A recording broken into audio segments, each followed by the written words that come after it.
12일 엘라베마주 상원의원 보궐선거에서 승리한 더그 존스 민주당 후보가 지지자들의 환호에 답하고 있다. 버밍엄/사인 AP 연합뉴스 도널드 트럼프 미국 대통령과 공화당이 내후 외환에 처하고 있다. 트럼프 대통령에 대한 중간평가 무대로 떠오른 엘라베마 상원의원 보궐선거에서 12일 더그 존스 민주당 후보가 로이 무어 공화당 후보를 누르고 신승했다. 존스는 출구조사 등의 열세를 딛고 49.9% 대 48.4%로 무어를 누르고 당선됐다. 트럼프 진영이 전폭적으로 민 후보가 자신들의 아성인 지역에서 패함으로써 공화당은 내홍에 휩싸이게 됐다. 또 민주당은 25년 만에 엘라베마에서 상원의원을 배출하며 의석수 차이를 49대 51석으로 좁혔다. 한 명이라도 이탈하면 상원에서 공화당의 입법은 사실상 불가능해진다. 트럼프 대통령과 공화당은 향후 전국 주도가 더욱 힘들게 됐다. 이번 선거는 여러 측면에서 트럼프 대통령과 공화당에 심각한 메시지를 던졌다. 첫째, 트럼프 대통령과 그 진영의 노선에 대한 여론주의였다.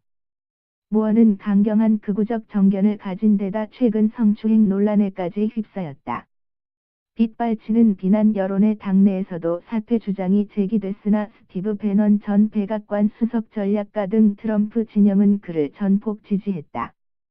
트럼프 대통령도 선거운동을 도왔다. 로이 무어 공화당 후보가 개표 결과가 나온 뒤 승복하지 않고 재검표 요구를 검토하겠다는 입장을 밝히고 있다.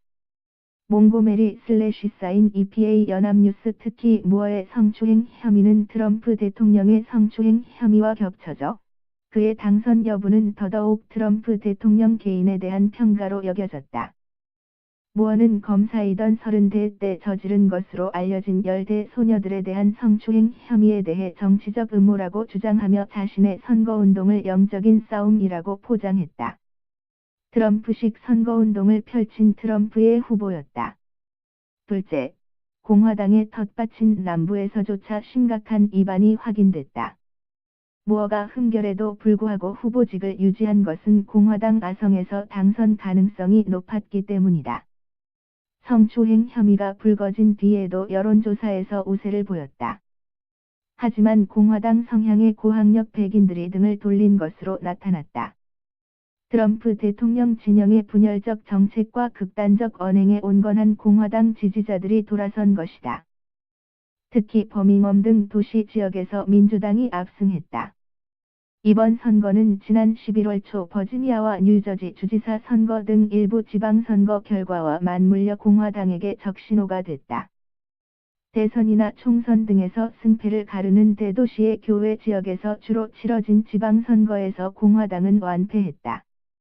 이에 더해 아성인 남부에서도 패배함으로써 공화당은 내년 중간선거 전망이 더 어두워졌다. 특히 이번 선거에서는 투표율이 낮았던 흑인들이 대거 투표장으로 몰려나와 민주당 후보를 찍었다. 트럼프 대통령 집권 1년 만에 민주당 지지층 결속과 공화당 지지층 이탈이라는 결과가 나타난 것이다. 셋째, 트럼프 대통령과 공화당 주류의 갈등이 깊어지게 됐다.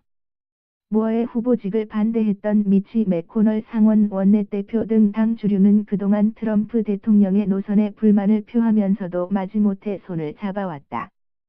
이제 당 주류로서는 지금 같은 대통령의 국정 운영으로는 중간선거를 기약할 수 없게 됐다. 하지만 트럼프 대통령과 그 지지층이 당의 주류가 원하는 대로 처신할 가능성은 거의 없다.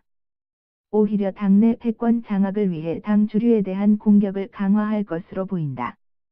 무어가 선거 결과를 승복하지 않고 재검표를 주장하고 반면 공화당은 그의 주장을 지지하지 않겠다고 밝힌 데서 이미 균열이 드러나고 있다.